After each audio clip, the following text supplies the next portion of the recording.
రాధాకృష్ణ వ్యాఖ్యలను వైఎస్ఆర్సీపీ మహిళా విభాగం రాష్ట్ర అధ్యక్షురాలు ఎమ్మెల్సీ వరదు కళ్యాణి తీవ్రంగా ఖండించారు.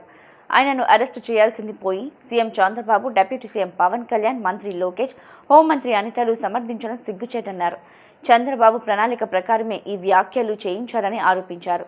మావిగన్ అంశంపై ప్రజల్లో చర్చను మళ్లించేందుకు ఈ విధంగా సృష్టించారన్నారు. అమరావతి పేరుతో జరుగుతున్న అవినీతి ప్రజలకు అర్థమైందని, వైఎస్ఆర్సీపీ చేసిన ప్రజాస్వామ్య నిరసనలను దాడులుగా చూపించడం తప్పుదారి పట్టించడమేనన్నారు. ప్రజలకు నిరసన తెలిపే హక్కు ఉందని స్పష్టం చేశారు. మనం చూసాం, ఏబిఎన్ రాధాకృష్ణ అనే వ్యక్తి వీకెండ్ కామెంట్స్ అంటూ, కొత్త పలుకులు అంటూ ఎంత జుగుత్సాకరమైన వ్యాఖ్యలు ప్రచురించారు. అలాగే వాళ్ళ టీవీ డిబేట్స్లో కూడా ఎంత దారుణమైన మాటలు మా వైఎస్ఆర్ కాంగ్రెస్ పార్టీ నాయకులని, జగనన్నని, అలాగే వైఎస్ఆర్ కాంగ్రెస్ పార్టీ నాయకుల కుటుంబ సభ్యుల్ని, ముఖ్యంగా మహిళల్ని కించపరుస్తూ మాట్లాడారు, రాశారు. మనందరం చూసాం. దీన్ని మేము తీవ్రంగా ఖండిస్తూ ఉన్నాం. 3 రోజులు అయింది. మేము శాంతియుతంగా నిరసనలు తెలియజేస్తూ ఉన్నాం. అవి తప్పుడు వ్యాఖ్యలు. ఏబిఎన్ రాధాకృష్ణ అనే వ్యక్తి ఆ వ్యాఖ్యల్ని వెనక్కి తీసుకోవాలి. ఈ రాష్ట్రంలో ఉన్న మహిళలకి క్షమాపణ చెప్పాలి. అలాంటి తప్పుడు మాటలు రాసినందుకు అతన్ని అరెస్ట్ చేయాలి అని మేము డిమాండ్ చేస్తూ శాంతియుతంగా నిరసనలు తెలియజేస్తూ ఉంటే, చంద్రబాబు నాయుడు గారు, పవన్ కళ్యాణ్ గారు, అలాగే లోకేష్ గారు, మహిళా హోంమంత్రి అయిన అనిత గారు ఇష్టం వచ్చినట్టుగా మాట్లాడుతూ ఉన్నారు. ఎంత దారుణం అంటే, వీళ్ళందరూ ఏబిఎన్ రాధాకృష్ణ ఇంత దారుణంగా మహిళల కోసం మాట్లాడితే ఖండించాల్సింది పోయి తిరిగి అతన్ని సమర్థిస్తూ ట్వీట్లు చేస్తూ ఉన్నారు. అసలు నిజంగా చాలా దారుణం ఇది. అసలు మొన్న చూసాం, జగనన్న అమరావతి కోసం, అలాగే మావిగన్ కోసం చాలా స్పష్టంగా ఎక్స్ప్లెయిన్ చేయడం జరిగింది. ఈ రాష్ట్ర ప్రజలకు వివరించారు. ఆచరణ సాధ్యం కాని అమరావతి పేరుతో ఏ విధంగా చంద్రబాబు నాయుడు గారు దోపిడీ చేద్దాం అనుకుంటున్నారు.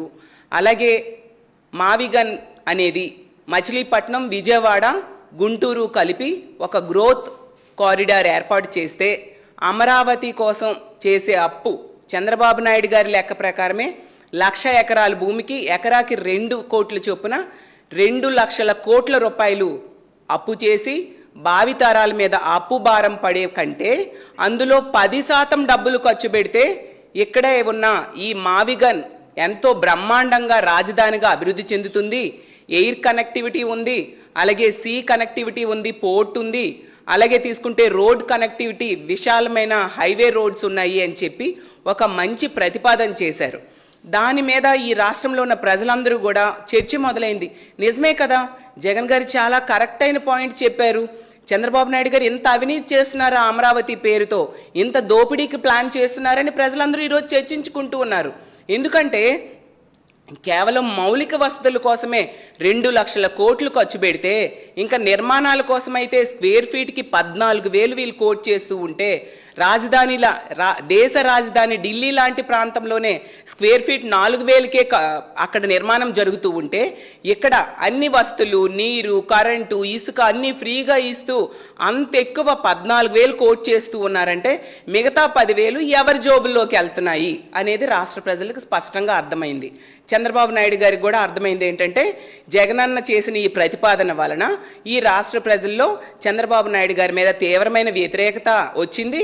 అలాగే అతను అమరావతి పేరుతో చేస్తున్న దోపిడీని కూడా రాష్ట్ర ప్రజలు అర్థం చేసుకున్నారు అని భయం మొదలయ్యి తన అనుకూల మీడియా ద్వారా ఈరోజు మా వైఎస్ఆర్ కాంగ్రెస్ పార్టీ నాయకుల్ని, వాళ్ళ కుటుంబ సభ్యుల్ని వ్యక్తిత్వ హననం చేస్తూ ఉండే పరిస్థితి మనకు అర్థమవుతుంది. వీళ్ళు సమర్థించడం ద్వారా అర్థమైంది ఏంటంటే, ఏబిఎన్ రాధాకృష్ణ చేసిన వ్యాఖ్యలు ఏదో యాదృచ్ఛికంగా చేసిన వ్యాఖ్యలు కాదు, అవి ఒక ప్లాన్ ప్రకారం, చంద్రబాబు నాయుడు గారి ప్లాన్ ప్రకారమే చేశారనే విషయం స్పష్టంగా అర్థమవుతుంది.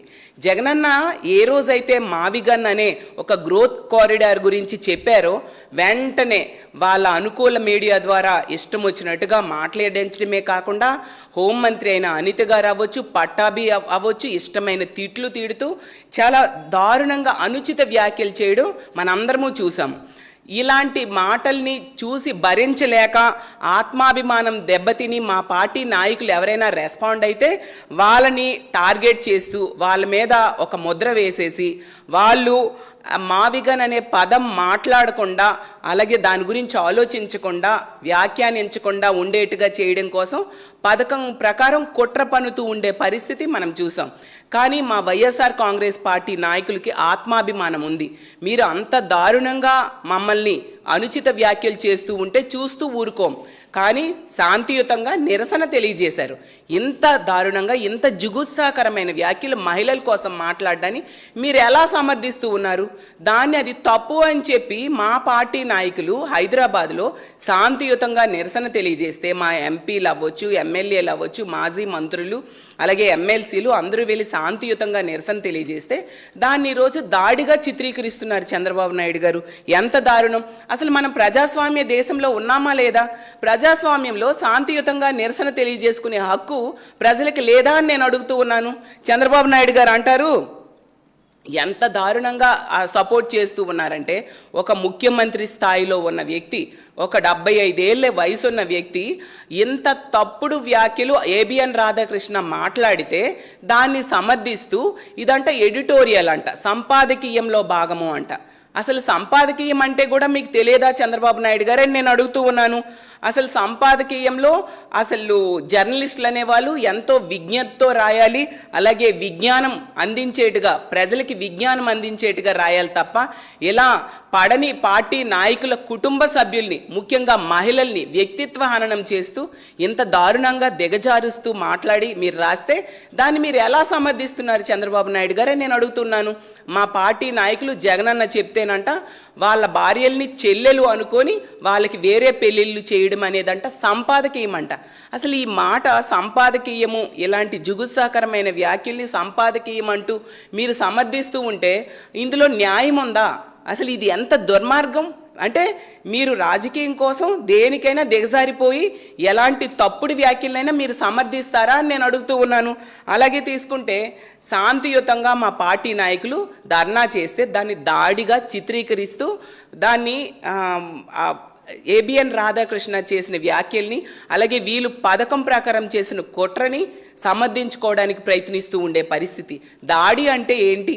ఆ రోజు సాక్షిలో మా పార్టీకి కానీ సాక్షికి కానీ సంబంధం లేని వ్యక్తి ఏదో ఒక మాట అంటే సాక్షి ఆఫీసుల్ని దాడి చేయడం, తగలబెట్టడానికి ప్రయత్నించారు, మనందరము చూసాం. అలాగే డెక్కన్ క్రానికల్ ఆఫీసులను కూడా తగలబెట్టిన పరిస్థితి మనం చూసాం. దానిని దాడి అంటారు. శాంతియుతంగా నిరసన తెలియజేసిన దాన్ని దాడి అని ఎలా మాట్లాడుతున్నారు? అంటే మీ ఎల్లో మీడియా చేసిన అనుచిత వ్యాఖ్యల్ని సమర్థించుకుంటూ ఈ విధంగా కప్పిపుచ్చుకోవడానికి మీరు ప్రయత్నిస్తూ ఉన్నారు.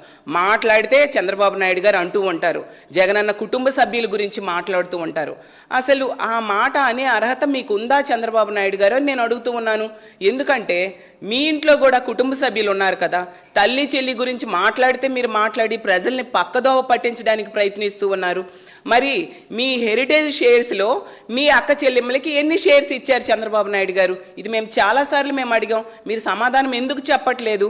అలాగే మీకున్న కోట్ల ఆస్తుల్లో మీ చెల్లెమ్మలకు ఎంత ఆస్తి మీరు రాసి ఇచ్చారు?